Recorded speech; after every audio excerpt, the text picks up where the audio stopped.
समय की चुप्पी के बाद एक पोकर चेहरे के साथ अंजलि ने आखिरकार यह शब्द उगल दिया। क्यों क्या? शिवा ने पूछा। अंजलि ने अपने हाथ में पकड़ा हुआ कोट शिवा की ओर फेंका। वह पूछना चाहती थी कि उसने अचानक उसकी परवाह करने और उसे कोट पहनाने तथा उसे वह भोजन भेजने का फैसला क्यों किया, लेकिन जब शब्द उसके गले तक पहुंचे तो उसे कहने में थोड़ी शर्मिंदगी महसूस हुई और वह केवल इतना ही कह सकी, तुमने मुझे जगाया क्यों नहीं? तुम क्या बात कर रहे हो? मुझे कुछ पता नहीं, शिवा मासूमियत से कहता है। अंजलि ने अपनी भौहें सिकोड़ ली और मन ही मन बुदबुदाया कि यह आदमी अभी भी कितना बदमाश है। क्या तुम्हें नहीं पता कि मैं जल्दी में हूँ? जब तुमने मुझे सोते हुए देखा तो तुम्हें मुझे जगा देना चाहिए था। क्या होगा अगर इससे मेरे काम में देरी हो गई? मैं पहले ही कह चुका हूँ कि मुझे नहीं पता कि तुम किस बारे में बात कर रहे हो। शिवा ने एक सिगरेट निकाली और उसे जलाने में अपना काम लगा दिया। उसका इरादा उसे कब्र में ले जाने का था। असहाय अंजलि ने इसके बारे में अधिक बात नहीं की और केवल ठंडे स्वर में कहा, मेरी अनुमति के बिना आपको मेरे अध्ययन और शयन कक्ष में प्रवेश करने की अनुमति नहीं है, अन्यथा मैं आपको बाहर निकाल दूंगी। हाँ हाँ, शिवा हंसते हुए कहते हैं, बाहर चले जाओ। मैंने कभी नहीं कहा कि मैं यहाँ आना चाहता हूँ, ये तुम ही हो जिसने मुझे यहाँ आने के लिए मजबूर किया। ऐसा क्यों लग रहा है कि मैं ही हूँ जिसने तुमसे मुझे यहाँ आने की अनुमति देने की भीख मांगी है? अरे मेरी प्यारी पत्नी, तुम्हारे ये शब्द बहुत ही हैरान करने वाले हैं। अंजलि विरोध करना चाहती थी, लेकिन उसे याद आया कि वास्तव में उसने ही उसे अपने घर में रहने के लिए कहा था। उसने ही उसके लिए एक कमरा भी तैयार किया था और उसके लिए दैनिक उपयोग की आवश्यक वस्तुएं भी खरीदी थी। कहने के लिए कुछ और न होने के कारण वह केवल शिवा को गुस्से से घूर सकती थी। मैं तुम जैसे बदमाश के साथ इधर उधर की बातें नहीं करूंगी, कल से एक अच्छी नौकरी ढूंढना याद रखना। ये कहते हुए खुशबू की एक लहर छोड़ते हुए वह एक बार फिर ऊपर चली जाती है। सीढ़ियों के आधे रास्ते पर उसने लिविंग रूम से शिवा को गर्मजोशी से यह कहते सुना, अपना खाना लेना याद रखना। अंजलि के कदम रुक गए। उसके दिल में एक रहस्यमयी गर्माहट बह गई। उसने अपना सिर घुमाया और धूम्रपान और टीवी देखने वाले आदमी की पीठ को देखा, थोड़ा मंत्रमुग्ध। इतने सालों में उसे पालने वाले दाई माँ और उसकी बहुत पहले गुजर चुकी माँ और दादी के अलावा वास्तव में कोई और नहीं था जिसने उसे इस तरह की पारिवारिक गर्मजोशी, विचारशील देखभाल और उससे भी अधिक एक आदमी दिया हो। यह एहसास अंजलि के लिए बहुत अपरिचित था। एक बार फिर ये याद करते हुए कि कैसे शिवा ने दिन के दौरान उसकी रक्षा की और कैसे उसने उस असहनीय पिता रणवीर को उसके प्रति अपना गुस्सा निकालने के लिए घर से बाहर निकाल दिया, वह इस बारे में थोड़ा शर्मिंदा महसूस करने से खुद को रोक नहीं सकी। सच तो यह है कि जब शिवा ने उसे पहले कोट से ढका था तो अंजलि पहले से ही जाग रही थी, लेकिन अपने स्वाभाविक रूप से ठंडे चरित्र के कारण वह अपनी भावनाओं को व्यक्त करना नहीं जानती थी और उस दृश्य का सामना करने के लिए अपनी आंखें खोलने की हिम्मत भी नहीं कर पाई। यही वजह थी कि वह केवल सोने का नाटक करती रही। अब शिवा को उसे खाने के लिए याद दिलाते हुए सुनकर वह थोड़ा भावुक हो गई, लेकिन उसका चेहरा हमेशा की तरह ठंडा रहा और एक पंक्ति के साथ वापस लौटी, मुझे आपकी देखभाल की आवश्यकता नहीं है। फिर जल्दी से अपने अध्ययन में वापस आ गई। जब दाई माँ, जो अभी अभी रसोई घर से बाहर निकली थी, ने यह दृश्य देखा तो वह संतुष्ट मुस्कान प्रकट करने से खुद को रोक नहीं सकी। नासिक के केंद्रीय व्यापारिक जिले में स्थित अनामिका इंटरनेशनल का मुख्यालय 40 मंजिलों से अधिक ऊंची इमारत थी। इंटरनेशनल शब्द सिर्फ शेखी बघारने जैसा नहीं था, इस तथ्य को देखते हुए कि ये 3 बाजारों अर्थात यूरोप, अमेरिका और जापान में फल फूल रहा है। अनामिका इंटरनेशनल फैशन और सौंदर्य प्रसाधन में चीन की शीर्ष 10 कंपनियों में से एक बन गई है। संपूर्ण न्यू नई इमारत एक पतली और सुरुचिपूर्ण चांदी के ट्यूलिप की तरह थी। इसकी चिकनी रेखाएं और सरल लेकिन सुरुचिपूर्ण सजावट उन लोगों को अधिक जीवंत और उत्साहित महसूस कराती है जो इमारत में प्रवेश करते हैं। हवा में इत्र की हल्की हल्की खुशबू फैली हुई थी और भवन के चारों ओर सभी प्रकार के फूल और पौधे आकर्षक ढंग से सजाए गए थे, जो भवन की सादे सफेद सजावट में प्रकृति की सुंदरता ला रहे थे। हालांकि यूले इंटरनेशनल मुख्यालय को प्रसिद्ध बनाने वाली बात इसकी सजावट की अनूठी शैली नहीं है, बल्कि ओएल ऑफिस लेडी वर्दी पहने हुए कई प्रकार के सुंदर कर्मचारी हैं। चूंकि वे फैशन और सौंदर्य प्रसाधन उद्योग का हिस्सा हैं, इसलिए यह उम्मीद के मुताबिक था कि महिलाएं पूर्ण बहुमत में हैं। लेकिन सबसे खास बात यह थी कि चूंकि अनामिका इंटरनेशनल भर्ती स्पष्ट रूप से कॉर्पोरेट छवि को ध्यान में रखती है, इसलिए कंपनी में प्रवेश करने वाले सभी कर्मचारी बुद्धिमान और सुंदर शहरी लड़कियां हैं। यहाँ तक कि सबसे खराब महिलाएं भी नाजुक और सुखद महिलाएं हैं। जहाँ तक कंपनी या उनके भागीदार मॉडलों की बात है, तो वे लाखों लोगों को दिवास्वप्न देखने के लिए प्रेरित कर सकते हैं। नतीजतन अनामिका इंटरनेशनल के बाहर कई अकेले शहरी पुरुष चक्कर लगाते रहते हैं। उनमें से हर एक अंदर की महिलाओं में से किसी एक को फंसाने की उम्मीद करता है। एकमात्र समस्या यह है कि जो सफल होते हैं वे लगभग कुछ भी नहीं होते। ऐसे माहौल में अनामिका इंटरनेशनल में प्रवेश करना अनगिनत पुरुषों के लिए सबसे बढ़िया विकल्प बन गया है। आप कल्पना कर सकते हैं कि जिस क्षण से अनामिका इंटरनेशनल ने जनसंपर्क विभाग की भर्ती का विज्ञापन जारी किया, उस समय से कितने पुरुष आवेदन करने की कोशिश में अपना सिर फोड़ रहे होंगे। इसलिए अनामिका इंटरनेशनल की भर्ती के लिए उन्होंने कुछ विशेष आवश्यकताएं रखी हैं जो केवल पुरुषों के लिए लागू हैं। पहला, पुरुष आवेदकों के पास विश्व के शीर्ष 50 विश्वविद्यालयों से स्नातक या उससे उच्चतर डिग्री होनी चाहिए। दूसरा, पुरुष आवेदकों को कम से कम 2 विदेशी भाषाओं में निपुण होना चाहिए। ऐसी शर्तों के साथ जो पुरुष अपनी व्यक्तिगत इच्छाओं के लिए इस अवसर का लाभ उठाना चाहते थे, वे सभी डरे हुए थे। अगर कोई पुरुष इन शर्तों को पूरा करता है तो वह अनामिका इंटरनेशनल में जनसंपर्क अधिकारी बनने के लिए क्यों जाएगा? भले ही वे शीर्ष स्तर के अधिकारी न हों, वे किसी भी कंपनी के कुलीन वर्ग के लोग होंगे। सुंदरियां महत्वपूर्ण हो सकती हैं, लेकिन अगर कोई अमीर है तो क्या उसके पास अभी भी सुंदरियां नहीं होंगी? अंत में, जिस दिन अनामिका इंटरनेशनल अपना अंतिम साक्षात्कार आयोजित कर रहा था, अंतिम साक्षात्कार के लिए आए दर्जनों लोगों में से केवल 10 से कम पुरुष ही बचे थे। और इन पुरुषों में से हर एक ने ब्रांडेड सामान पहन रखा था, दुनिया में बेमिसाल होने का अहंकारी भाव लिए हुए। जाहिर है कि वे इस नौकरी को गंभीरता से नहीं ले रहे थे, अपने दिल में यह मान रहे थे कि मैं दुनिया में सबसे अच्छा हूँ। वे इतने लाडले बेटे हैं। उनका उद्देश्य और नौकरी के लिए आवेदन करने का कारण भी केवल रोमांच और महिलाओं की तलाश करना था, क्योंकि वे उब चुके थे। अभी अंतिम 2 परीक्षाएं शुरू होने में 5 मिनट बाकी हैं। पहली परीक्षा लिखित पेपर की थी और दूसरी परीक्षा परीक्षक के सवालों के जवाब देने की थी। हॉल में बचे हुए 30 से ज्यादा लोगों में से ज्यादातर महिलाएं घबराई हुई लग रही थीं, जबकि बचे हुए 7 या 8 पुरुष शांत और बेफिक्र थे।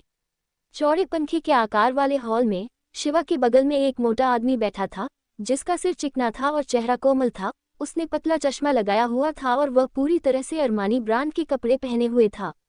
अरे भाई, तुम्हें कौन सा फूल पसंद आया है?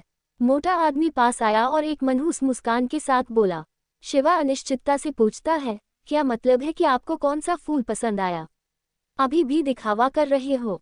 फैटी ने शरारती ढंग से मुस्कुराते हुए कहा, भाई, आपको इतना ठंडा और संकोची बनने की जरूरत नहीं है। सबसे ज्यादा मैं पहले जा सकता हूँ। मैंने जनसंपर्क विभाग की प्रमुख मीरा राजपूत को पसंद कर लिया है। ठीक है, आपकी बारी।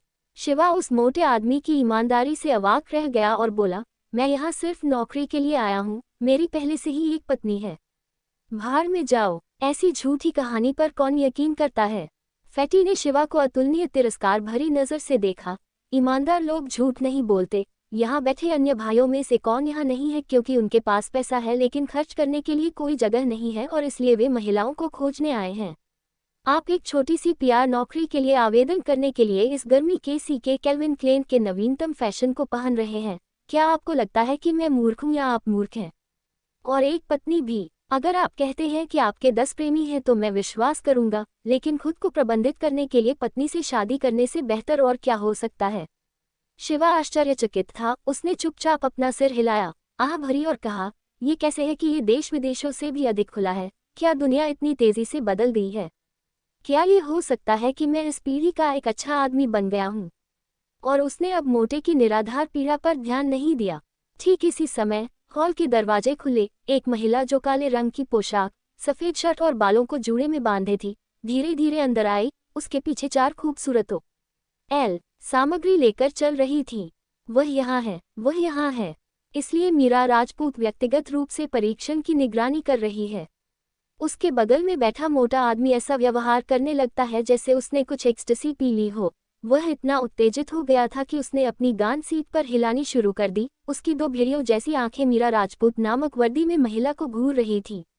ये केवल मोटा आदमी ही नहीं था जिसका मूड उत्तेजित हो गया था, यहाँ तक कि दूसरे लोग भी गंभीर निगाहों से देखते थे। उन्होंने भी स्पष्ट रूप से इस कोमल फूल को अपना शिकार माना था। अध्याय 26। मैं कभी पीछे मुड़कर नहीं देखता। शिवा ने देखने के लिए अपना सिर उठाया। इस समय मीरा राजपूत की करामाती आकृति पहले से ही उम्मीदवारों के सामने आ गई है और उसने छोटा माइक्रोफोन उठाया। केवल एक कठिन नज़र के साथ शिवा पहले से ही समझ गया था कि मीरा राजपूत में फैटी और अन्य पुरुषों को इतना क्यों प्रभावित किया गया था। ये वास्तव में एक सुंदर महिला थी जिसमें एक फिट शरीर और क्यूट सी चेहरा था। यदि किसी को तुलना करनी थी तो शिवा की राय में वह रोज के साथ प्रतिस्पर्धा कर सकती थी। हालांकि रोज में एक अधिक जंगली और इश्कबाज वाइब है, जबकि मीरा राजपूत के पास एक अधिक आत्मविश्वास और बौद्धिक सौंदर्य खिंचाव है। जाहिर है, इन पुरुषों के लिए जो सादे और साधारण लड़कियों के साथ पर्याप्त खेले हैं, इस तरह की सफेदपोश महिला नेता का विरोध करना असाधारण रूप से मुश्किल था। हर कोई कृपया चुप रहें। मीरा राजपूत ने औपचारिक रूप से एक मुस्कान के साथ बात की और एक घंटी के रूप में स्पष्ट रूप से एक आवाज के साथ, हमारे पास आगे क्या है? आप उम्मीदवारों के बारे में एक लिखित परीक्षा है, विदेशी भाषा क्षमताओं। ऐसा इसलिए है क्योंकि पीआर काम के लिए कई प्रकार के ग्राहकों का सामना करना पड़ता है। अनामिका इंटरनेशनल फैशन के संबंध में अंतर्राष्ट्रीय ग्राहक बेहद आम हैं। भविष्य में अगर कोई कंपनी के लाभ के लिए नौकरी पर ठीक से संवाद करने में असमर्थ है तो उसे बेहद गैर जिम्मेदाराना व्यवहार माना जाएगा। जैसा कि सभी की घोषित जानकारी के अनुसार, हमने 6 विदेशी भाषाओं जैसे अंग्रेजी, फ्रेंच, जर्मन, जापानी, स्पेनिश और इतालवी पर परीक्षण पत्र तैयार किए हैं। बाद में हर कोई परीक्षण के लिए अपनी 2 पसंदीदा विदेशी भाषाओं के अनुसार चुन सकता है। 60% और उससे अधिक के परीक्षण स्कोर वाले आवेदक अंतिम साक्षात्कार में प्रवेश करेंगे। इसलिए हर कोई गंभीरता से और सावधानी से परीक्षण पत्रों को भरता है जो हम देने वाले हैं। समय सीमा 1 घंटे है। धन्यवाद। उद्धरण चिन्ह। उसके साथ मीरा राजपूत ने अपनी तरफ से कुछ अन्य सुंदर सहायकों को संकेत दिया। 4 सहायक फिर एक ही समय में 4 कोनों की ओर फैल गए और कोनों से परीक्षण के कागजात को बीच की ओर छोड़ना शुरू कर दिया। विदेशी भाषाओं को समझने वाले अधिकांश लोग निश्चित रूप से बचपन से सीखना शुरू कर चुके थे। सीखने के दौरान उन्होंने अंग्रेजी और अंग्रेजी की समानता वाली भाषा जैसे स्पेनिश या सरल जापानी का अधिग्रहण किया। यही कारण है कि एक बार परीक्षण पत्रों को चुनने का समय था, अंग्रेजी और स्पेनिश परीक्षण पत्रों को सबसे अधिक चुना गया था। शिवा एक केंद्रीय स्थिति में बैठे जब एक सहायक ने पूछा कि वह कौन सा टेस्ट पेपर चाहता है। शिवा ने विकल्पों से व्यथित महसूस किया। अंत में वह अजीब तरह से मुस्कुराया और कहा, जो भी हो, मुझे कोई भी 2 देगा। उद्धरण चिन्ह। सुंदर सहायक प्रतीत होता था, यह आदमी या तो मूर्ख है या वास्तव में दुर्जय है। क्या यह संभव है कि वह 6 विदेशी भाषाओं को जानता है? हालांकि वह स्वाभाविक रूप से कुछ भी अनावश्यक नहीं कहेगी। एक शरारती दिल के साथ वह जानबूझकर इस आदमी के लिए चीजों को मुश्किल बनाना चाहती थी, जो खुद के बारे में बहुत अधिक सोचता था। सहायक ने जर्मन और इतालवी परीक्षण पत्रों को नीचे से बाहर निकाला। कोई और नहीं इससे पहले इन 2 भाषाओं को चुना है। इस परीक्षा में कुल अंकों के केवल 60% की आवश्यकता हो सकती है, लेकिन आवश्यक पासिंग मार्क जितना कम होगा, परीक्षण की कठिनाई उतनी ही अधिक होगी। शिवा ने बिल्कुल भी बुरा नहीं माना। टेस्ट पेपर प्राप्त करने पर वह अपना नाम लिखता है और रिक्त स्थान भरना शुरू कर दिया।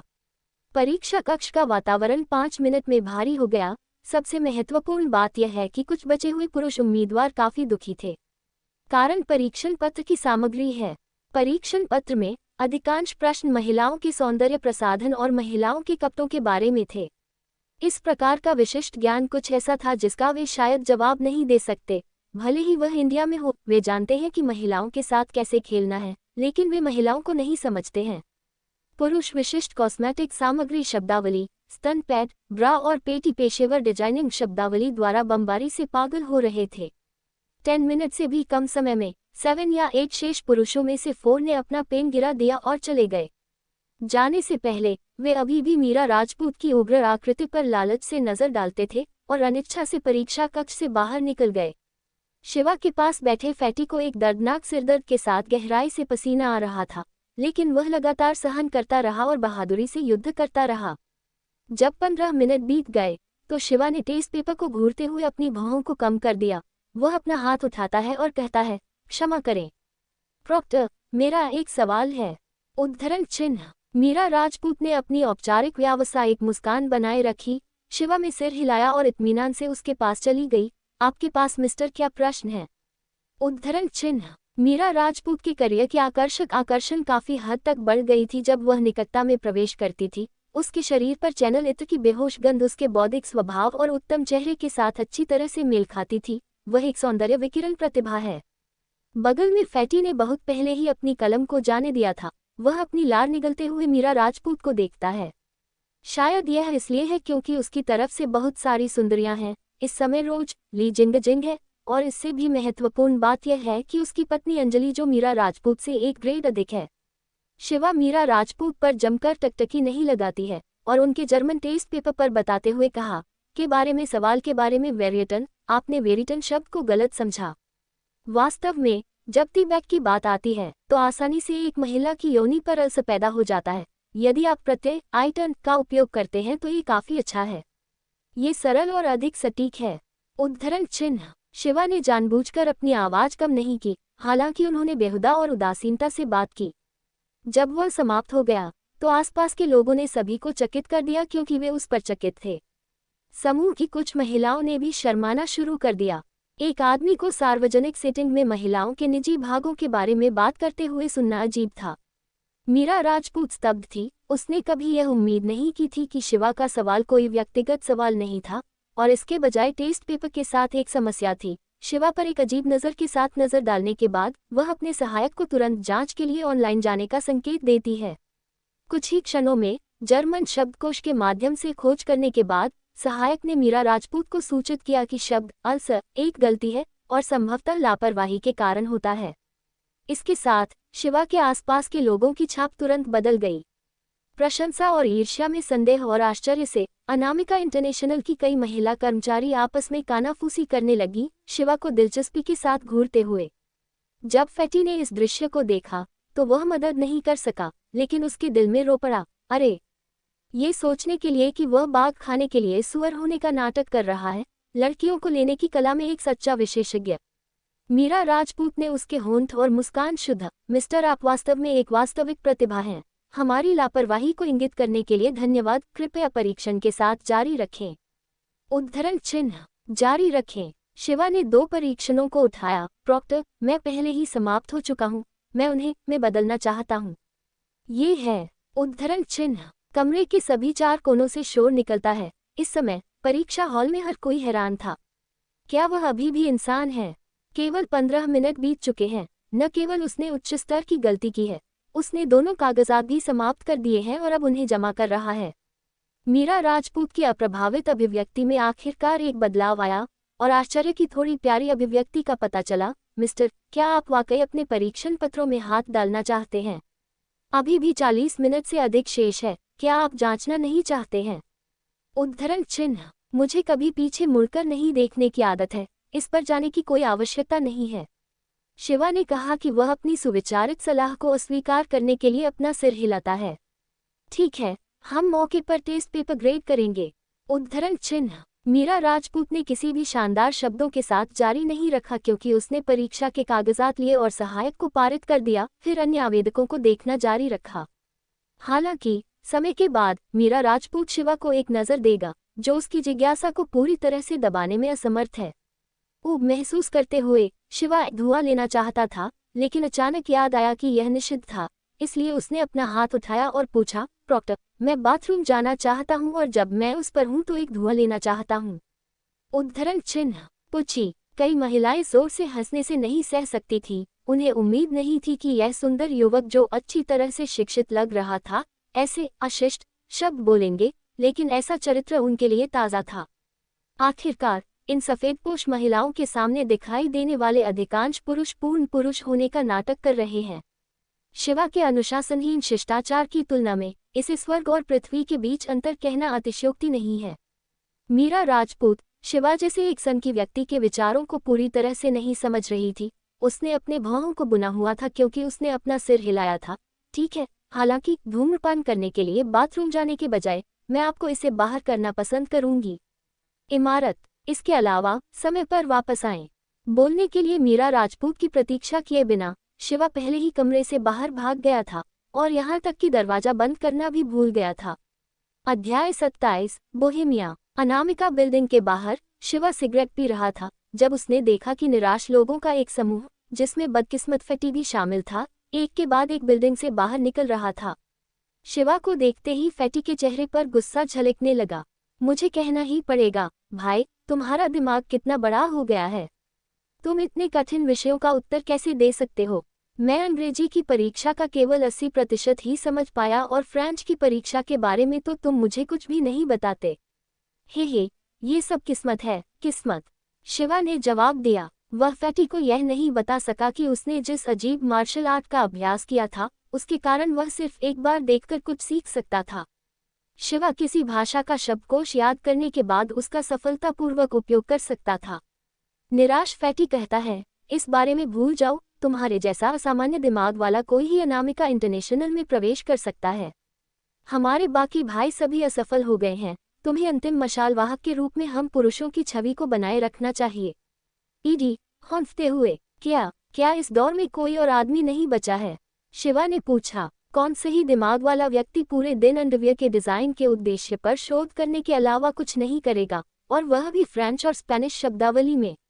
अपना मोटा सिर हिलाते हुए, जिस तरह से मैं इसे देखता हूँ, आप सहित वहां 5 से ज्यादा लोग नहीं बचेंगे।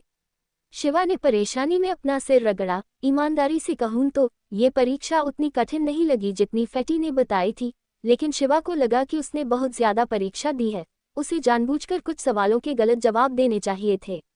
अगर उसका परिणाम बहुत अच्छा आया तो क्या ये बहुत ज्यादा स्पष्ट नहीं होगा और शिवा के मूल लक्ष्य के विपरीत नहीं होगा कि वह एक आरामदायक नौकरी पा सके? फैटी ने एक लंबी आह भरते हुए शिवा के कंधे को थपथपाया और कहा, ठीक है, मैं उन अन्य भाइयों के साथ पीने जा रहा हूं जो पढ़ाई छोड़ चुके हैं, अन्यथा हमारे दिलों का दर्द कम नहीं हो पाएगा। बातचीत के बाद एक ही तरह के खेत भरे भाव वाले लोगों का एक समूह पार्किंग स्थल की ओर चला गया। कुछ चिंताओं के साथ शिवा धीरे धीरे परीक्षा हॉल में वापस चला गया। हॉल के अंदर केवल 3 सुंदर महिलाएं बची थीं, और अगर आप शिवा को गिनते हैं तो केवल 4 लोग ही परीक्षा में पास हुए थे। अंदर प्रवेश करते ही मीरा राजपूत और अन्य परीक्षकों ने शिवा को अजीब नजरों से देखा, मानो वह कोई विचित्र व्यक्ति हो। मीरा राजपूत ने ये सब देखा था, इसलिए कुछ पल रुकने के बाद उसके चेहरे पर मुस्कान आ गई और उसने कहा, बधाई हो मिस्टर शिवा, आप हमारे अंतिम साक्षात्कार के लिए आगे बढ़ने वाले एकमात्र पुरुष आवेदक हैं। आप वह आवेदक भी हैं जिसने विदेशी भाषा की परीक्षा में सबसे अधिक अंक प्राप्त किए हैं और अधिकतम अंक प्राप्त किए हैं। मीरा राजपूत ने जब उससे बात की तो वह कितना सम्मानपूर्वक व्यवहार कर रही थी, इस पर ध्यान देते हुए शिवा को यकीन था कि उसने बहुत ज्यादा दिखावा किया था। जर्मन और इतालवी में उसकी कुशलता ने सभी महिलाओं को पूरी तरह से चकित कर दिया। अजीब तरह से हंसते हुए वह वापस बैठ गया और अंतिम साक्षात्कार की प्रतीक्षा करने लगा। चूंकि केवल 4 आवेदक बचे थे, मीरा राजपूत को अब माइक्रोफोन की आवश्यकता नहीं थी और वह मुस्कुराते हुए बोले, आप चारों हमारी कठिन विदेशी भाषा परीक्षा पास करने में सक्षम थे। ऐसा लगता है कि आप सभी में वास्तविक प्रतिभा है। अंतिम दौर के लिए हम फैशन उद्योग के बारे में आपकी समझ और बढ़िया सामान की सराहना करने की आपकी क्षमता का परीक्षण करेंगे। जैसा कि सभी जानते हैं, हर साल हमारे अनामिका इंटरनेशनल के कपड़ों का डिजाइन बदलता रहता है, और इसलिए नए कर्मचारियों के लिए यह पहचानना मुश्किल काम माना जाता है कि कौन सा कपड़ा हमारे ब्रांड का है। थोड़ी देर में इस साल के नए कपड़ों के डिजाइन पहने हुए 10 मॉडल आप चारों को दिखाए जाएंगे। 5 मिनट या उससे कम समय में आप चारों को वह पोशाक चुननी होगी जो हमारी कंपनी के डिजाइन की न हो। केवल एक ही मौका है, और अगर आप सही चुनाव करते हैं तो आपको बिना किसी सवाल के 2 महीने का ट्रायल कॉन्ट्रैक्ट दिया जाएगा। शिवा ने अपनी भौहें सिकुड़ते हुए कहा, ईमानदारी से कहूं तो फैशन के प्रति उनकी समझ नगण्य मानी जा सकती है, क्योंकि उन्हें इस बात की परवाह नहीं है कि वे क्या पहनते हैं। पहले उनके सभी कपड़े कस्टम मेड होते थे और वे कभी किसी ब्रांड के कपड़ों के संपर्क में नहीं आए। उसी समय परीक्षा कक्ष में एक पर्दा खोला जा रहा था, जिसमें 10 लंबे मॉडल आराम से आगे बढ़ते हुए दिखाई दे रहे थे। स्पॉटलाइट उन पर चमक रही थी क्योंकि वे 4 उम्मीदवारों के सामने खड़े थे। उस समय तीनों महिलाओं की आंखों में प्रशंसा के भाव थे और वे आश्चर्य से भर उठी। महिलाएं स्वाभाविक रूप से सभी सुंदर चीजों को पसंद करती हैं। जब उन्होंने अपने सामने रखे 10 कपड़ों को देखा तो उनके दिमाग में अलग अलग विचार आ रहे थे और वे हर एक कपड़े को ध्यान से देखने लगीं। बार बार उनके स्तनों की जांच करने के बाद ही शिवा ने अपने होठों को आपस में टकराया और उनके पहनावे पर ध्यान केंद्रित करना शुरू किया। इनमें से हर एक पोशाक में अलग अलग तरह के पैटर्न और स्टाइल थे। इनमें तेंदुए के प्रिंट वाली dress, lacy 1 piece dress, chiffon से बनी ट्यूब्स और पट्टियों वाली गुलाबी लंबी ड्रेस शामिल थी। महिलाओं के लिए खूबसूरत बिजनेस सूट भी थे। इनमें एक ही बात समान थी कि इनमें से किसी में भी किसी ब्रांड का कोई निशान नहीं था। जब शिवा ने 10 मॉडल देखे तो पहले तो वह कुछ देर तक देखता ही रहा। उसके तुरंत बाद शिवा ने बिना किसी हिचकिचाहट के दिए गए कागज पर अपना उत्तर लिखना शुरू कर दिया। जब 5 मिनट बीत गए तो मीरा राजपूत ने ताली बजाई और एक सहायक उनकी उत्तर पुस्तिकाएं लेने के लिए आगे आया। काम खत्म करने के बाद सहायक ने उन्हें उत्तर पुस्तिकाएं सौंप दी। उन्हें एक संक्षिप्त नज़र से देखते हुए मीरा राजपूत ने आश्चर्य से शिवा को उत्सुक आंखों से देखा। अपने होठों को सिकुड़ते हुए और मुस्कुराते हुए, परिणाम पहले ही तय हो चुके हैं। मैं हमारे नए सहयोगी श्री शिवा का गर्मजोशी से स्वागत करने के लिए पूरे अनामिका इंटरनेशनल का प्रतिनिधित्व कर रही हूँ। काम खत्म करने के बाद उसने उसके लिए ताली बजाना शुरू कर दिया। घोषणा सुनने के बाद बाकी कर्मचारियों ने उत्सुकता भरी निगाहों से उसकी ओर देखा और खुशी खुशी उसका स्वागत करने के लिए ताली बजानी शुरू कर दी। हालांकि अन्य 3 आवेदकों को ये बात पचाने में मुश्किल हुई। क्या उनका मूल्यांकन कौशल ऐसे आदमी के सामने खो गया जो इतनी अश्लील बातें करता है? तीनों में से एक नाखुश था और उसने पूछा, प्रॉक्टर, क्या आप हमें सही उत्तर बता सकते हैं? मीरा राजपूत ने आसपास के लोगों को शांत करने के बाद उस महिला आवेदक की ओर मुस्कुराए, शिवा की ओर देखा और पूछा, श्री शिवा, कृपया हमें बताएं कि आप सही उत्तर पर कैसे पहुंचे। हालांकि शिवा को इस बात की परवाह नहीं थी कि लोग उसे कैसे देखते हैं। वह जानता है कि इतने सारे लोगों के सामने अपने भावी वरिष्ठ को सम्मान न देना अच्छा नहीं है। शिवा ने आँख भरी और अपना हाथ उठाया, 10वें मॉडल की ओर इशारा करते हुए कहा, मैंने उसे चुना है। ये स्पष्ट था कि अन्य 3 आवेदक एक क्षण के लिए तो चुप हो गए, लेकिन बाद में उन्होंने पुनः 10वें मॉडल को देखना शुरू कर दिया। इस मॉडल ने क्लासिक यूरोपीय बोहेमियन स्टाइल की लंबी ड्रेस पहनी हुई थी, क्योंकि बोहेमियन महिलाओं के कपड़े जटिल और समझने में मुश्किल लगते थे। विभिन्न लटकन और पेंडेंट के लिए सावधानीपूर्वक मिलान की आवश्यकता होती है। इसके अलावा इस प्रकार की प्राचीन भटकती जिप्सी स्वतंत्रता, साथ ही कपड़ों की रहस्यमय हवा कुछ ऐसी नहीं थी जिसे आधुनिक महिलाएं नियंत्रित कर सके, और इसलिए इस प्रकार की पोशाक को पसंद नहीं किया गया। लेकिन ये बात बहुत स्पष्ट थी, इसलिए तीनों महिला उम्मीदवारों ने 10 नंबर पर एक नज़र डाली और फिर उसे खारिज कर दिया। उन्हें यकीन नहीं हुआ कि इतनी कठिन विदेशी भाषा की परीक्षा देने के बाद इतनी बड़ी खामी सामने आ सकती है। आखिर यह बोहेमियन ड्रेस बहुत भड़कीली थी। वे सोचती रहीं कि यह एक जाल है। शिवा को तीनों महिलाओं के आश्चर्य और पछतावे की परवाह नहीं है। वह बिना किसी उत्साह के समझाता है, अगर मैं सही हूँ तो मॉडल नंबर 10 ने जो बोहेमियन ड्रेस पहनी है उसे एक पुराने जमाने के इतालवी डिजाइनर ने हाथ से बनाया था। इस ड्रेस के कमरबंद पर लगे क्रिस्टल और झालरदार स्कर्ट पर लगे पेंडेंट सभी असली और विस्तृत रूप से पॉलिश किए गए क्रिस्टल हैं। छाती पर लगे हीरे के टुकड़े भी असली दक्षिण अफ्रीकी हीरे हैं।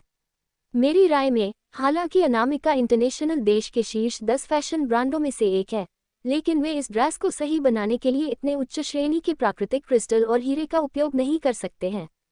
इस बार न केवल 3 उम्मीदवारों बल्कि यहाँ तक कि अनामिका इंटरनेशनल के सभी अन्य कर्मचारियों ने भी अविश्वास की अभिव्यक्ति प्रकट की। उन्होंने शुरू में सोचा था कि शिवा केवल ये बता सकता है कि यह पोशाक सस्ती नहीं है, लेकिन उम्मीद नहीं थी शिवा इस पोशाक की उत्पत्ति को भी स्पष्ट रूप से पहचान सकता है। जो बात वहां मौजूद हर कोई नहीं जानता वही है कि शिवा अंदर से बेहद खुश था। इस ड्रेस का डिजाइनर वह बूढ़ा आदमी था जो उसके लिए कस्टम मेड ड्रेस शर्ट बनाया करता था। मैंने इतने सालों तक ये कपड़े पहने, मैं कैसे नहीं पहचान सकता कि ये स्टाइल, ये फिजूल खर्ची किसकी है। इस आदमी के स्टाइल को समझने में दुनिया में कोई भी मुझसे बराबरी नहीं कर सकता। भव्य और परिष्कृत बोहेमियन पोशाक को देखते हुए शिवा ने एक उदास भाव प्रकट किया। उसने धीरे से अपने दिल में कहा, रॉन, तुम जिद्दी बूढ़े आदमी हो जो प्रेसबायोपिया से पीड़ित होने के बावजूद पढ़ने का चश्मा पहनने से इनकार करते हो। क्या तुम अच्छी तरह से रह रहे हो? जरूर। यहाँ अध्याय 28 का संशोधित संस्करण है जिसमें यान चेन का नाम बदलकर शिवा कर दिया गया है। अध्याय 28, मुझे मटन कबाब बेचने पर गर्व है। परीक्षा में शिवा के प्रदर्शन के कारण अनामिका इंटरनेशनल हेडक्वार्टर के सभी कर्मचारियों का ध्यान उस पर था। यहाँ तक कि जिन महिलाओं के साथ वह काम करने जा रहा था वे भी चाय के समय ऐसे बुद्धिमान व्यक्ति को चर्चा का लोकप्रिय विषय मानती थीं। आधिकारिक तौर पर काम शुरू करने से पहले ही उसे अधिकांश लोगों ने पहचान लिया था। अनुबंध पर हस्ताक्षर करने के बाद मीरा राजपूत शिवा को अनामिका बिल्डिंग की 18वीं मंजिल पर स्थित पीआर विभाग में ले गईं। ये पूरी मंजिल पीआर विभाग की है। कार्यस्थल में प्रवेश करते ही शिवा ने पाया कि लोगों का एक समूह खड़ा होकर उसके लिए ताली बजा रहा था। चूंकि वहां मौजूद लोगों में से अधिकांश महिलाएं थीं, इसलिए जब कोई पुरुष शामिल होने में सक्षम होता है तो सभी महिलाएं उत्साहित हो जाती हैं। शिवा से सरल आत्म परिचय लेने के बाद मीरा राजपूत ने उसे अपने विभाग प्रमुख के कार्यालय में प्रवेश कराया। कार्यालय में सावधानी से रखे गए स्कारलेट कैफिर लिली के कुछ गमलों के अलावा कमरे का बाकी हिस्सा बेहद साधारण था। डेस्क साफ सुथरी थी, जबकि दीवार पर कई पट्टिकाएं लगी हुई थीं, जो इस कमरे के मालिक को एक ऐसे व्यक्ति के रूप में घोषित करती थी जिसकी कार्यशैली में महान उपलब्धियां और दक्षता है। अपने नए वरिष्ठ अधिकारी के प्रति शिवा ने प्रशंसा महसूस की। यह महिला भले ही सुंदर और आकर्षक दिखती हो, लेकिन वह उससे भी अधिक आत्मविश्वासी और मजाकिया है। कोई भी उसके द्वारा किए गए किसी भी गलत काम का आभास नहीं कर सकता। यह इस तथ्य से देखा जा सकता है कि वह इतनी कम उम्र में इस पद पर पहुंच गई है, और यह सब केवल सुंदर होने से संभव नहीं है। कृपया बैठ जाए, क्या आप कुछ पीना चाहेंगे? मीरा राजपूत ने विनम्रता से मुस्कुराते हुए पूछा। नहीं धन्यवाद, मुझे प्यास नहीं लगी है, शिवा ने जवाब दिया। मीरा राजपूत ने सिर हिलाते हुए उस पर हंसते हुए उसके लिए पानी का एक कप डालना जारी रखा।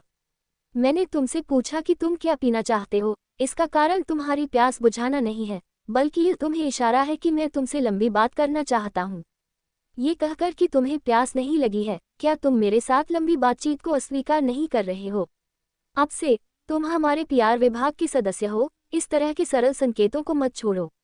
शिवा थोड़ा उलझन में है। वह अभी कंपनी में आया था और उसे पहले से ही श्रेष्ठता का दिखावा मिल रहा था।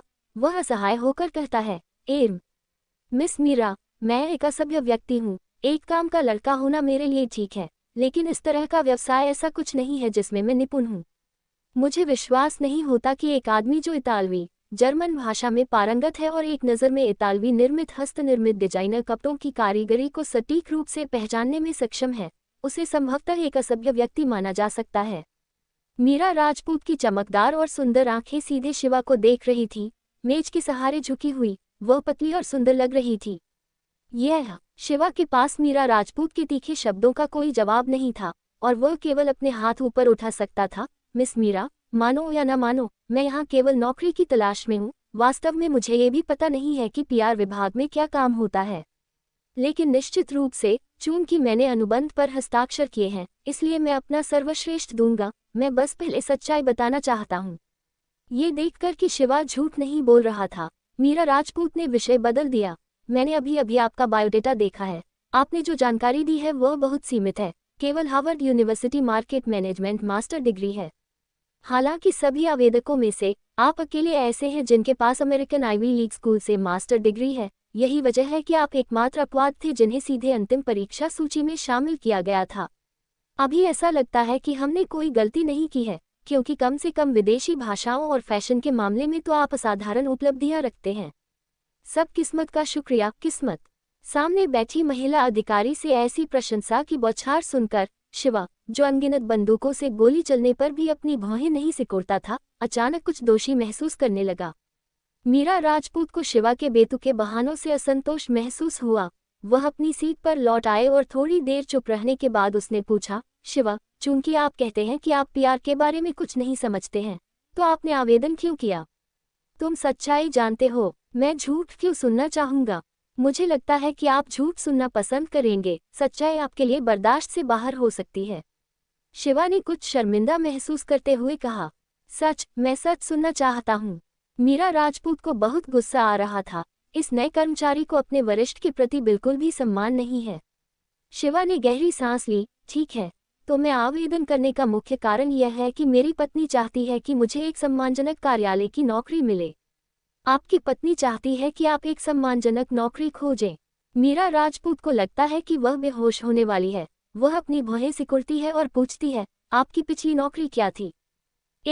मैं पश्चिमी क्षेत्र के बाजार में मटन की कटार बेचने वाला हूँ। शायद आपने मुझे पहले भी वहाँ देखा हो। मैं पिछले आधे साल से वहाँ दुकान लगा रहा हूँ। शिवा ने मुस्कुराते हुए सीधे कहा। मीरा राजपूत को लगा कि वह पागल हो रही है। मटन कटार बेचने वाली? कुलीन वर्ग के विशाल समूह में से चुना गया एकमात्र योग्य सदस्य मटन कटार बेचने वाला है। मुझे यह मजाकिया नहीं लगा। शिवा, मुझे उम्मीद है कि तुम मेरा मजाक उड़ाना बंद कर दोगे, क्योंकि यह सिर्फ अपना मजाक उड़ाना है। मीरा राजपूत ने शांति से बोलने की पूरी कोशिश की। जब शिवा ने यह सुना तो वह हैरान रह गया। ये कैसा मजाक था? और इसलिए उसने गंभीर चेहरा बनाया और कहा, मिस मीरा, आप मेरी नौकरी को नीची नज़र से देख सकती हैं। लेकिन आप मेरे चरित्र को नीची नज़र से नहीं देख सकती। मैं सिर्फ एक मटन कटार बेचने वाला हो सकता हूँ, लेकिन मेरे पास अपने काम के बारे में मजाक करने का कोई कारण नहीं है। मुझे मटन कटार बेचने पर गर्व है। मीरा राजपूत का सुंदर चेहरा पीला पड़ गया और उसने अपने दांत पीसते हुए कहा, तुम अभी भी कहते हो कि तुम मेरा मजाक नहीं उड़ा रहे हो? एक आदमी जो हार्वर्ड से स्नातक है, कम से कम 2 विदेशी भाषाओं में बेहद धारा प्रवाह है और एक हस्तनिर्मित इतालवी उत्पाद की उत्पत्ति को सटीक रूप से पहचानने में सक्षम है, वह एक मटन कटार विक्रेता है। फिर अन्य आवेदकों और समाज के अन्य सभी लोगों के बारे में क्या? वे क्या हैं? क्या वे सभी सब्जी बेचने वाले हैं? अप्रत्याशित रूप से क्रोध के इस विस्फोट के बाद शिवा गंभीर विचार का भाव बनाता है। एक पल के लिए अपना सिर नीचे करता है और जवाब देता है, मिस मीरा, मुझे यकीन नहीं है कि उन्होंने पहले सब्जियां बेची हैं या नहीं, लेकिन आप उनसे पूछ सकती हैं। तुम मीरा राजपूत को लगा कि आसमान घूम रहा है और धरती घूम रही है। इस जानवर का दिमाग कैसे विकसित हुआ? क्या वह वाकई धरती से आया इंसान है?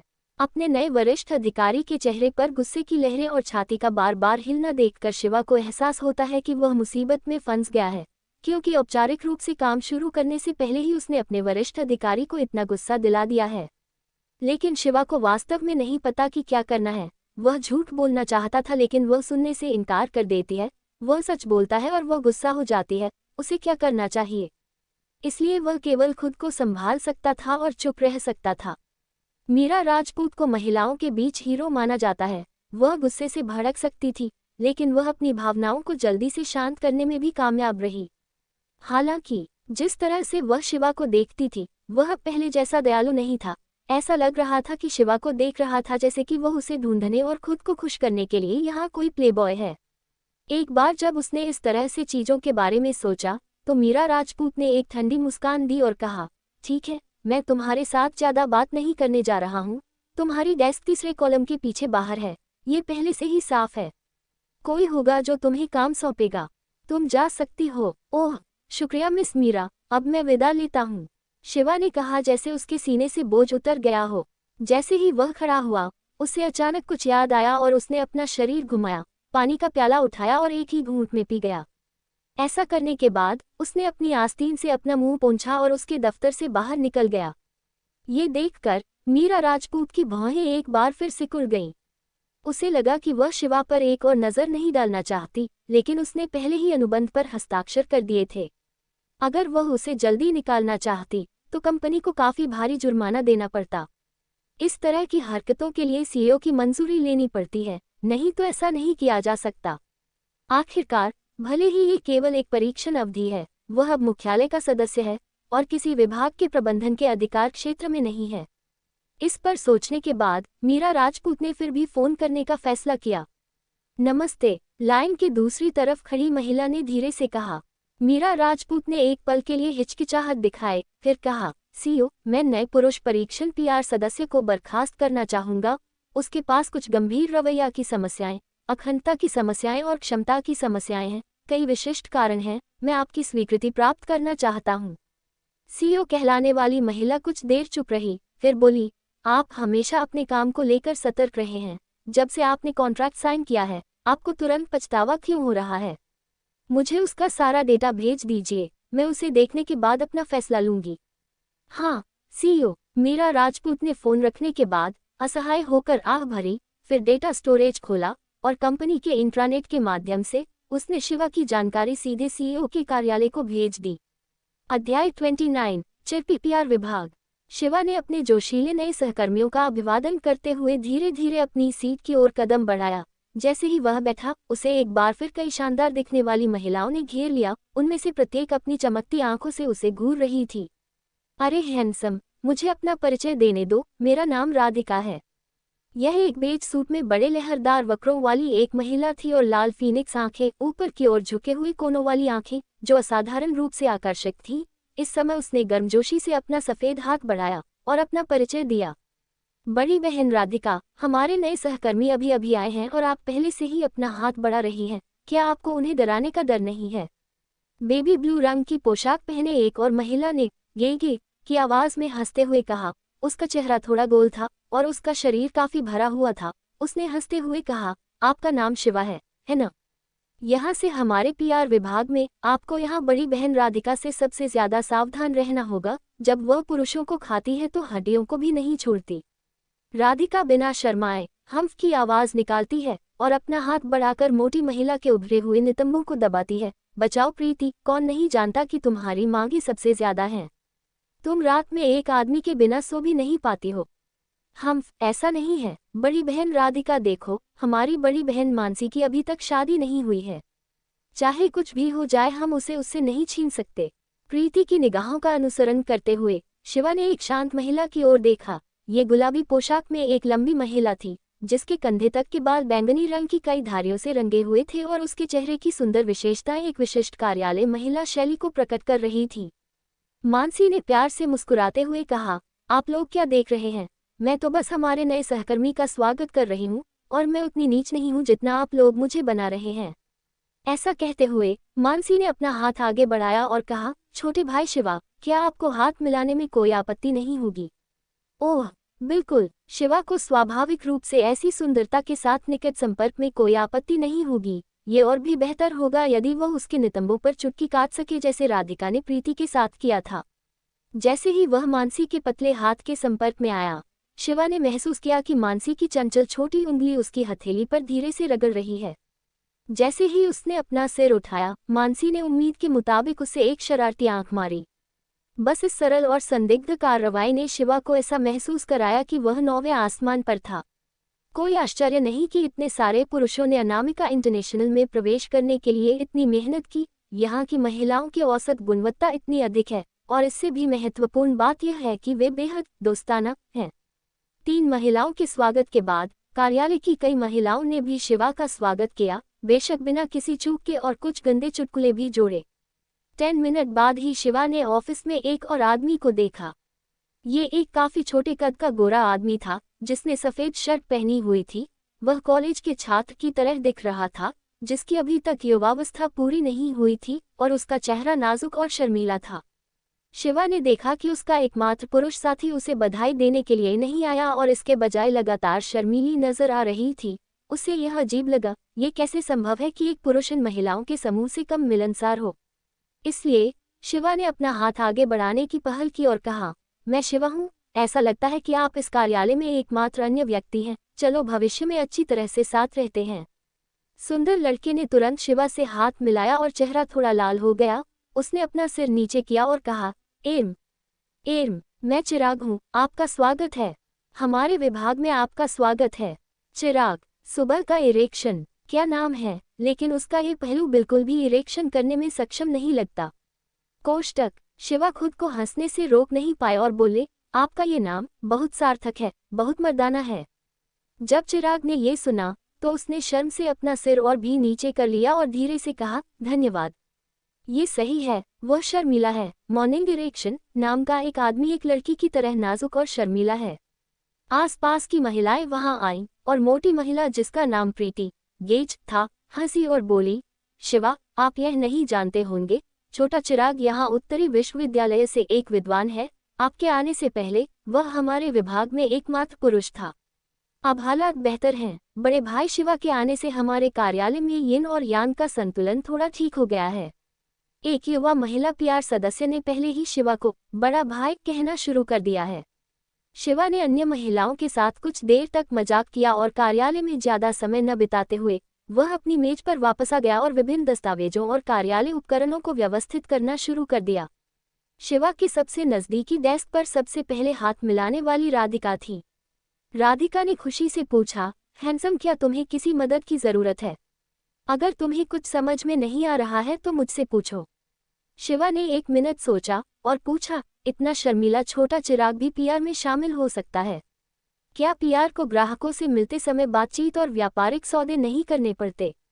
क्या वह वाकई इतना मुखर है? राधिका एक पल के लिए शून्य से देखती रही क्योंकि उसे उम्मीद नहीं थी कि शिवा ऐसा पूछेगा। उसने अपना मुंह ढक लिया और धीरे से कहा जाता है कि छोटा चिराग पिछले दरवाजे से आया है। हर कोई उसके शर्मीले व्यवहार को देखता है और उसे कुछ क्लर्क प्रकार का काम देता है। हम आमतौर पर उसे व्यापारिक सौदों जैसी चीजों के लिए जाने नहीं देते हैं। शिवा ने सिर हिलाया, अब सब कुछ समझ में आ गया। अचानक कुछ सोचते हुए शिवा हे हंसते हुए कहते हैं, वास्तव में मैं बोलने में अच्छा नहीं हूँ और वास्तव में व्यापार के बारे में बात करना नहीं जानता। मुझे लगता है कि भविष्य में आप लोग मुझे विविध काम भी दे सकते हैं। कॉफ़ी बनाना, चाय बनाना, पानी भेजना और इस तरह के काम मेरे लिए अधिक उपयुक्त हैं और मैं अधिक शारीरिक काम कर सकता हूँ। आप क्या कहते हैं? आश्चर्यचकित होकर राधिका एक अनियमित कांपने और गे वाली हंसी को रोक नहीं पाई, यहाँ तक कि उसकी छाती पर 2 मोटी पर्वत श्रृंखलाएं भी कांप उठी। हैंडसम शिवा वास्तव में चुटकुले बनाना जानता है। मैंने सुना है कि आप हार्वर्ड से स्नातक की उपाधि प्राप्त एक विद्वान हैं। हमारी पूरी कंपनी में बहुत कम लोग हैं जो उस स्तर की शिक्षा रखते हैं। आप कहते हैं कि आप चाय बनाने और पानी भेजने जैसे छोटे मोटे काम करना चाहते हैं। कौन इस पर विश्वास करने वाला है? मैं गंभीर हूँ, मेरा विश्वास करो। शिवा ने परेशानी में अपनी भौहें सिकोड़ ली। ऐसा क्यों है कि जब वह सच बोलता है तो कोई भी उस पर विश्वास नहीं करता? ये देखकर कि शिवा झूठ नहीं बोल रहा है, राधिका केवल आत्मसमर्पण में अपने हाथ ऊपर उठा सकती थी और कह सकती थी, ठीक है, मैं तुम पर विश्वास करूंगी। दरअसल तुम अभी भी परीक्षण पर हो। पहले तो तुम्हारे लिए ज्यादा काम नहीं है। मैं अपनी बहनों को बता दूंगी, भविष्य में तुम हमारे लिए नाश्ता खरीदने, कॉफी बनाने, सामान ले जाने आदि के लिए जिम्मेदार होगे। पहले हम ये सब बारी बारी से करते थे, लेकिन अब से तुम ये सब अकेले ही करोगे। तुम्हें क्या लगता है? सचमुच? शिवा ने खुशी से कहा। नाश्ता खरीदना, कॉफी बनाना और सामान इधर उधर करना, ये सब काम उसे बिल्कुल पसंद थे। शिवा के उत्साहित भाव को देखकर राधिका को समझ में नहीं आया कि जो बात मूल रूप से एक मजाक के रूप में शुरू हुई थी उसे कैसे बचाया जाए। उसने खुद से फुसफुसाते हुए कहा, कितना अजीब व्यक्ति है, फिर सिर हिला दिया। अच्छा, ये तो हो गया है, सबको बताना न भूलें। कल मैं सबके लिए नाश्ता खरीदूंगा, पैसे जैसी चीजें बाद में चुकाई जा सकती हैं। शिवा संतुष्टि में पीछे मुड़ा और राधिका के बेजान चेहरे को अनदेखा करते हुए अपनी मेज को साफ करना जारी रखा। 5 मिनट बाद जब राधिका एक बार फिर यह देखने के लिए मुड़ी कि शिवा क्या कर रहा था, तो वह पूरी तरह से चौंक गई। उसने देखा कि शिवा ने डेस्क पर रखे सभी दस्तावेजों को टेबल के नीचे कैबिनेट में डाल दिया था। डेस्क पर सिर्फ कंप्यूटर बचा था। कंप्यूटर डिस्प्ले पर एक ऐसी छवि दिखाई गई जो इतनी जानी पहचानी थी कि उससे ज्यादा जानी पहचानी नहीं हो सकती थी। यह आदमी, क्या वह वाकई गोफर बनने की योजना बना रहा है? काम के पहले दिन से ही उसने वीडियो गेम खेलना शुरू कर दिया है। राधिका को सिरदर्द होने लगा। ठीक इसी समय एक पुराने जमाने की और साधारण दिखने वाली महिला, एक टर्न फिटिंग काली पोशाक और सफेद मोजे पहने हुए अचानक पीआर विभाग में चली आई। उसने शांति से पूछा, क्या आज की नई भर्ती शिवा यहाँ है? इस महिला को देखकर कई कर्मचारियों के चेहरे पर आश्चर्य के भाव उभरे और फिर वे अजीब नजरों से शिवा की ओर देखने लगे। इस बात पर अफसोस जताते हुए कि वह अपना खेल खत्म नहीं कर सका, शिवा ने अपना सिर उठाया। मैं यहाँ हूँ। बड़ी बहन के आने का उद्देश्य क्या है? बड़ी बहन? आसपास के कर्मचारी अपनी हंसी नहीं रोक पाए। जैसी कि उम्मीद थी, इस तरह से संबोधित किए जाने के बाद काले कपड़े वाली महिला की भौहें सिकुड़ गईं और उसका स्वर थोड़ा प्रतिकूल हो गया जब उसने कहा, मैं सीईओ की सचिव और सहायक वृंदा हूँ। सीईओ आपसे मिलना चाहते हैं। आपको तुरंत मेरे साथ आना है। सीईओ, यह मेरा पहला दिन है। सीईओ मुझसे क्यों मिलना चाहते हैं? हैरान होकर शिवा खड़ा हो गया। हालांकि बिना कोई सवाल पूछे वह सीधी सादी महिला के पीछे पीछे चला गया और ऑफिस से बाहर निकल गया। जैसे ही शिवा बाहर निकले, पूरा कार्यालय गपशप से गूंज उठा। हर किसी को लगा कि यह अविश्वसनीय था। विभाग प्रमुख के कार्यालय में जब मीरा राजपूत ने देखा कि बाहर क्या हुआ, तो वह भी थोड़ा उलझन में शिवा को देखने लगी। एपिसोड 30। हवाई अड्डे के रनवे। चपटी छाती वाली वृंदा की आकृति के बाद लिफ्ट से ऊपरी मंजिल पर पहुंचे, जिसमें केवल सीईओ का कार्यालय और अवकाश कक्ष था। फैशनेबल शीर्ष ग्रेड पारदर्शी एस्क सामग्री और विभिन्न प्रकार के बोनसाई पेड़ों ने एक उज्ज्वल और विशाल एहसास पैदा किया। सभी जगहों पर सूक्ष्म और विस्तृत प्रबंधन के साथ इसने इस बड़े प्रतिष्ठान के सीईओ की पहचान के प्रति पूरी तरह से सम्मान प्रकट किया। सचिव वृंदा, सीईओ मुझे किस लिए बुला रहे हैं? शिवा ने उत्सुकता से उनका पीछा करते हुए पूछा। उसके प्रश्न का उत्तर न देते हुए वृंदा चुपचाप रास्ते पर चलती रही। उसकी एड़ियां लयबद्ध तरीके से जमीन पर टकरा रही थी। शिवा को लगा कि यह महिला बहुत ठंडी है और उसने आगे पूछने की जहमत नहीं उठाई। हालांकि शिवा को कुछ पछतावा था। उसे अनामिका इंटरनेशनल के सीईओ के बारे में जानकारी लेनी चाहिए थी और न कि केवल भर्ती प्रक्रिया के बारे में जानकारी पढ़नी चाहिए थी। अगर उसे पहले से जानकारी होती तो वह ऐसी स्थिति में नहीं पड़ता। अचानक इस कंपनी के नेता से मिलने के बाद उसे समझ नहीं आया कि क्या करना है। हम पहुंच गए हैं। खूबसूरत नक्काशीदार दूधिया सफेद दरवाजे की ओर चलते हुए वृंदा ने शिवा को घूरते हुए कहा, सीईओ अंदर हैं, आप खुद अंदर जा सकते हैं। बेहतर होगा कि आप अपनी आवाज पर ध्यान दें और सम्मानजनक रहें। वृंदा के रहस्यमयी सख्त लहजे के प्रति शिवा को गुस्सा नहीं आया, बल्कि उसे इस महिला पर दया आ गई। अगर उसका चरित्र ठंडा नहीं होता तो वह पुरुषों को ऐसे क्यों देखती जैसे किसी बेहद अप्रिय चीज को देख रही हो। मैं पहले से ही इतना मर्दाना हूँ, क्या आपने नहीं देखा कि दूसरी महिला कर्मचारी मुझे कितना पसंद करती हैं? दयनीय सचिव की उपेक्षा करते हुए शिवा ने दरवाजा खोला जैसे कि यह उसका दूसरा स्वभाव था और वह अनामिका बिल्डिंग के सर्वोच्च अधिकारी के कार्यालय में प्रवेश कर गया। जैसे ही वह अंदर गया, शिवा को एक जानी पहचानी गंध महसूस हुई। हवा में चमेली की हल्की सी खुशबू थी जो गर्म और ताजगी देने वाली थी। इसने शिवा को उसकी पत्नी अंजलि की याद दिला दी। क्या उस ठंडी चेहरे वाली लड़की को भी यह गंध नहीं आ रही थी? पूरा सीईओ कार्यालय असामान्य रूप से बड़ा था, 100 वर्ग मीटर से भी ज्यादा, और एक अर्धवृत्ताकार आकार में बना हुआ था। गोलाकार भाग में एक छोर से दूसरे छोर तक साफ फर्श से लेकर छत तक खिड़कियां थीं, जिससे शहर की हलचल किसी भी जगह से देखी जा सकती थी। पतले सफेद पारदर्शी पर्दे इस बड़ी से आने वाली हवा के साथ उड़ रहे थे। फर्श पर विविध और पुरातन डिजाइनों वाला एक नर्म भूमध्यसागरीय ऊनी कालीन बिछा हुआ था। कमरे के मेज और कोनों पर कई बोनसाई पेड़ रखे गए थे, जबकि पूरे कार्यालय की रोशनी ने इसे पूरक बनाने में मदद की। छत पर लगा क्रिस्टल का झूमर भी एक दुर्लभ संग्रहणीय वस्तु थी। इसकी उत्कृष्ट कारीगरी कार्यालय में आने वाली सभी प्रकाश किरणों को एक चमकदार चमक के साथ परावर्तित करती थी तथा पूरे कमरे में भव्यता और रहस्यवाद की किरणें फैला देती थी। कमरे में कई चांदी लेपित धातु की बुकशेल्फें थीं, जो डिजाइन की किताबों से भरी हुई थीं। अलमारियों के बगल में एक विशाल महोगनी डेस्क दिखाई दे रही थी। सिवाय इसके कि इस समय उस डेस्क के पीछे सीईओ की सीट खाली थी। हैरान, शिवा ने सोचा कि सीईओ ने उसे क्यों बुलाया जबकि वह यहाँ था ही नहीं। जैसे ही उसने ये सोचा, कार्यालय के दाईं ओर एक दरवाजा खुला जो एक विश्राम कक्ष की ओर जाता था। एक व्यक्ति उस दरवाजे से सुरुचिपूर्ण ढंग से बाहर निकला। उस समय कमरे का माहौल इतना अजीब हो गया मानो कमरे में ऑक्सीजन खत्म हो गई हो। दोनों लोग एक दूसरे के सामने खड़े थे, मानो सांस लेना ही भूल गए हों। जैसे ही उनकी नजरें एक दूसरे से मिली, उनकी आंखों में मिश्रित और जटिल भावनाएं थीं। दोनों लोगों को स्पष्ट रूप से बोलने में कठिनाई हो रही थी, क्योंकि यह विश्वास करने के लिए बहुत हास्यास्पद था। यह तुम, मैं। शिवा को हमेशा लगता था कि वह मानसिक रूप से मजबूत है, लेकिन अब उसे एहसास हुआ कि यह केवल कुछ विशेष परिस्थितियों तक ही सीमित है। इस तरह की अप्रत्याशित मुलाकात के लिए शिवा अवाक था, जैसे कि उसने अपनी जुबान खो दी हो। उसका दिमाग अब एक बड़ी गड़बड़ी में था और उसे नहीं पता था कि क्या कहना है। उसके सामने क्रिस्टल हाई हील वाले जूते पहने महिला ने एक जोड़ी काले रंग की लेगिंग पहनी हुई थी जो उसके पतले पैरों के चारों ओर लिपटी हुई थी और एक खास तरह का कमकी आकर्षण दिखा रही थी। उसने बेज रंग का close fitting business woman suit पहना हुआ था, जिससे उसका फिगर गोल्डन रेशियो के अनुपात का शानदार ढंग से पालन करता हुआ प्रतीत हो रहा था। उसकी पतली कमर के नीचे एक सुंदर और सुडौल बट था जो सभी पुरुषों के खून में उत्तेजना पैदा कर सकता था।